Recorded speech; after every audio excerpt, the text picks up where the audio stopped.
তো প্রথমেই আপনাদের ধন্যবাদ যে আপনারা এসেছেন এবং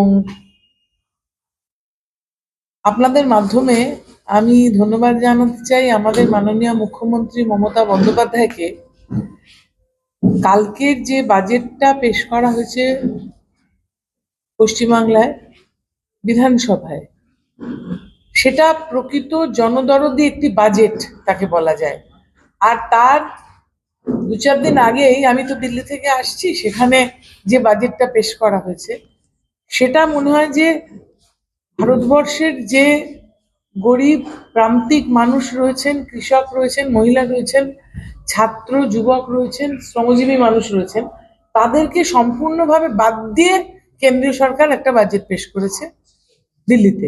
আর কালকের বাজেটটা আপনি দেখবেন যে সম্পূর্ণভাবে মানুষের স্বার্থে, মানুষকে সাথে নিয়ে যে রাজ্যের উন্নয়ন করা সম্ভব এবং সেই প্রচেষ্টা হচ্ছে, সেটাই আমরা প্রত্যক্ষ করলাম বাজেটে। অর্থনীতির দিক দিয়ে ভাবতে গেলে যদি প্রান্তিক মানুষের হাতে অর্থ থাকে, তার ক্রয় ক্ষমতা বাড়ে, তাহলে পরে কিন্তু বাজারে যে সম্পূর্ণ অর্থনীতিটাই চাঙা হয়ে যায়। এটা অর্থনীতির কথা। এবং সেটা মনে করে তিনি প্রথম কথা তো মহিলাদের পাশে দাঁড়িয়েছেন আজকে বহুদিন। প্রথম কথা, স্বাস্থ্যসাথী কার্ডে মহিলাদের নামে ছবি দিয়ে তাকে হেড অফ দ্য ফ্যামিলি করে তিনি করতেন, বছরে 5 লক্ষ টাকা। তারপরে তিনি লক্ষ্মীর ভান্ডারটা চালু করলেন। একটা মহিলা যে কাজ করে না প্রথাগত ভাবে শিক্ষিত হয়ে কোনো অফিস কাছারিতে, সেই মহিলাটাও কিন্তু হাতে একটা খরচা করার মতন, আত্মসম্মান নিয়ে মাথা উঁচু করে বাঁচার মতন একটা জায়গা পেয়ে গেছিল লক্ষ্মীর ভান্ডার থেকে। সেই লক্ষ্মীর ভান্ডারের বরাদ্দ তিনি বৃদ্ধি করেছেন এবং যেগুলো বিভিন্ন পরিবারে যারা পিছিয়ে থাকা এসসি এসটি ওবিসি, সেই পরিবারগুলোকে আরো সামনে টেনে আনার জন্য, তাদের জীবনের মানোন্নয়ন ঘটাবার জন্য, তাদের ক্রয় ক্ষমতা বাড়াবার জন্য সেখানে কিন্তু আরো বেশি টাকা দিয়েছেন। যে ছাত্রছাত্রীরা বা যুবক যুবতীরা চাকরির খোঁজ করছে, ইন্টারভিউ দিচ্ছে, পড়াশোনা করছে ইন্টারভিউয়ের জন্য, তাদের হাত খালি থাকে, পকেট খালি থাকে, তাদেরকে একটা ভাতার ব্যবস্থা করেছেন যে পড়াশোনা করার সময়ও যাতে হাত খরচার টাকাটা তারা পায় এবং সম্মানের সঙ্গে পরিবারকেও কিছু দিতে পারে, কিন্তু যতদিন না সে চাকরি পাচ্ছে বা 5 বছর।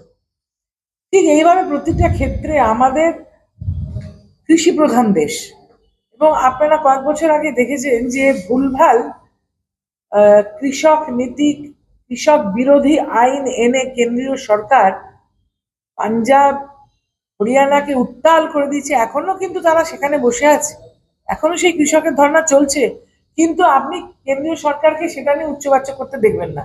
এবং কৃষকের স্বার্থে কোনো কিছু, সারের দামে ভর্তুকি বলুন বা যে কৃষকের যে বিভিন্ন সরঞ্জাম লাগে সেগুলোর প্রতি কোনো নজর নেই। কিন্তু পশ্চিমবাংলার বাজেটে মাননীয় মুখ্যমন্ত্রী মমতা বন্দ্যোপাধ্যায়ের নির্দেশে এবং তার চিন্তা ভাবনায় তিনি যেভাবে কৃষকের পাশে দাঁড়িয়েছেন, ক্ষেত মজুরের পাশে দাঁড়িয়েছেন, ভূমিহীন কৃষকের পাশে দাঁড়িয়েছেন, এটা অনবদ্য। ভূমিহীন যে কৃষক, তার কিন্তু জীবিকার আর কোনো উপায় নেই। আর ক্ষেত মজুররা দুবার বছরে যখন ফসল কাটা হয় বা ধান রোয়া হয় কাজ পায়, এছাড়া আর কিছু কিন্তু তারা সেই অর্থে করতে পারে না। কেন্দ্রীয় সরকার তাদের যে রোজগারটা 100 দিনের কাজের মাধ্যমে, সেটাও বন্ধ করে রেখেছে আজকে 4-5 বছর ধরে। সেই বঞ্চনাটা কিন্তু পুষিয়ে দিয়েছেন মমতা বন্দ্যোপাধ্যায় সরকার। পশ্চিমবাংলার রাজ্য সরকার কিন্তু সেই টাকাটা তাদের ডিবিটি করে করে দিয়ে দিয়েছে, কিন্তু আমাদেরকে কিন্তু, রাজ্য সরকারকে কিন্তু কেন্দ্রীয় সরকার সেটা দেয়নি, নানান অজুহাতে, নানান বাহানায়।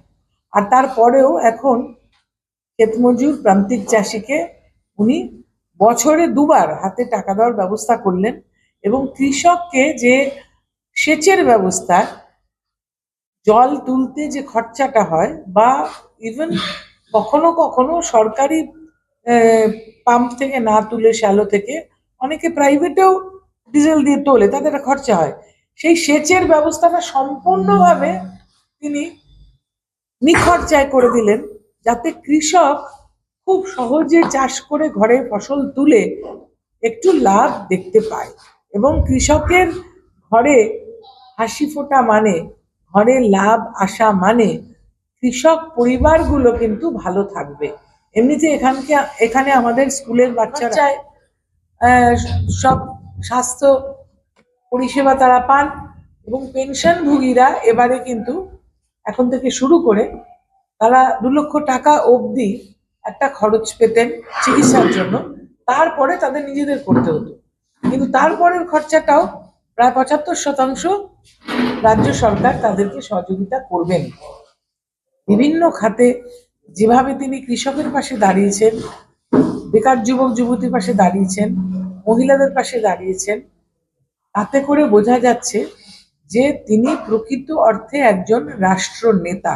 একজন রাষ্ট্রনেতা তাকে তখনই রাষ্ট্রপিতা বা রাষ্ট্রমাতা বলা যায় যখন তার মধ্যে মানবিকতা থাকে, মানুষের মনের কথাটা তিনি বুঝতে পেরে সেই সমস্যাটা সমাধান করার চেষ্টা করে, যেটা মমতা ব্যানার্জি করছেন। এবং কালকের বাজেট থেকে আমরা তাকে এই রূপেই দেখেছি।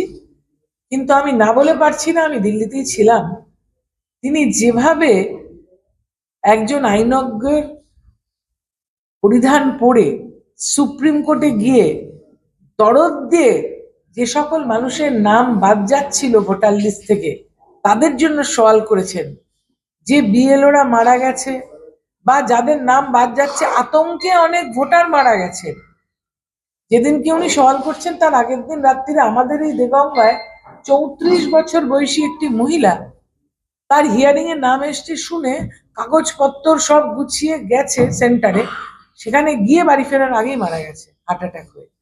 তার মানে অনেকেরই মনে হচ্ছে যদি নামটা না থাকে তাহলে কি আমাকে দেশ থেকে চলে যেতে হবে, তাহলে কি আমায় অ্যারেস্ট করবে, তাহলে কি এটা এনআরসির মতন আর একটা জিনিস, তাহলে কি আমার যে ভাতাগুলো পাচ্ছি, আমি লক্ষ্মীর ভান্ডার পাচ্ছি, আমি স্বাস্থ্যসাথী সহযোগিতা পাচ্ছি, সেগুলো কি তাহলে বন্ধ হয়ে যাবে? আমার শিশু সাথীর, আমার শিশু সন্তানের যে অপারেশনের জন্য, ঠোঁটকাটা অপারেশনের জন্য, হার্টের অপারেশনের জন্য একটা স্কিম আলাদা মমতা ব্যানার্জি করেছেন, এগুলো কি বন্ধ হয়ে যাবে? রূপশ্রী মেয়েরা বিয়ে করে বন্ধ হয়ে যাবে?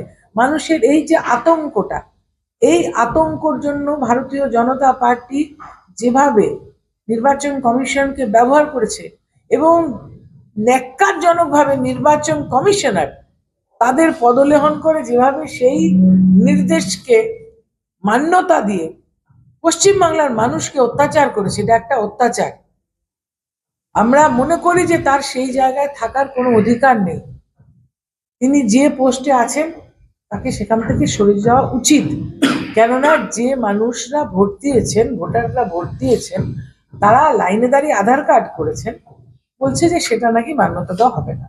মাধ্যমিক বাচ্চারা পড়াশোনা করতে করতে, বাবা মা অনেক কষ্ট করতে করতে কিন্তু পড়াশোনা শেখায়, এবং অনেক সময় যাবেন মাধ্যমিকের অ্যাডমিট কার্ডটাই কিন্তু একটা ডকুমেন্ট হিসেবে ব্যবহার হয়, তাতে লেখা থাকে তার জন্ম তারিখ, সেটাও কিন্তু কোর্টে গিয়ে তারপরে মহামান্য আদালতের নির্দেশ অনুসারে সেটা আমাদেরকে পাশ করাতে হলো যে আমরা অ্যাডমিট কার্ডটাকে ব্যবহার করতে পারবো, আমরা আধার কার্ডটাকে ব্যবহার করতে পারবো।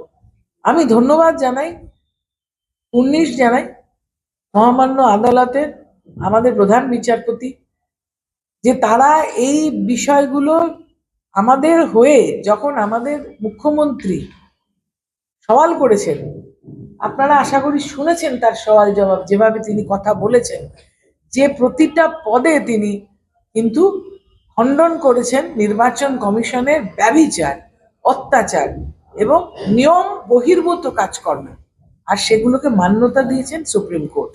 মহামান্য সুপ্রিম কোর্টের কাছে আমরা কৃতজ্ঞ, আর আমরা এটাতে খুবই আনন্দিত যে মানুষের পক্ষে রায় দিয়েছে সুপ্রিম কোর্ট, এবং মানুষের হয়ে সওয়াল করেছেন আমাদের 3বারের মুখ্যমন্ত্রী মাননীয় মমতা বন্দ্যোপাধ্যায়, এবং দরদ দিয়ে করেছেন, তো সেই জন্য অন্যের দুঃখটা নিজের দুঃখ মনে করে তিনি আলোচনাটা করেছেন, সওয়ালটা করেছেন।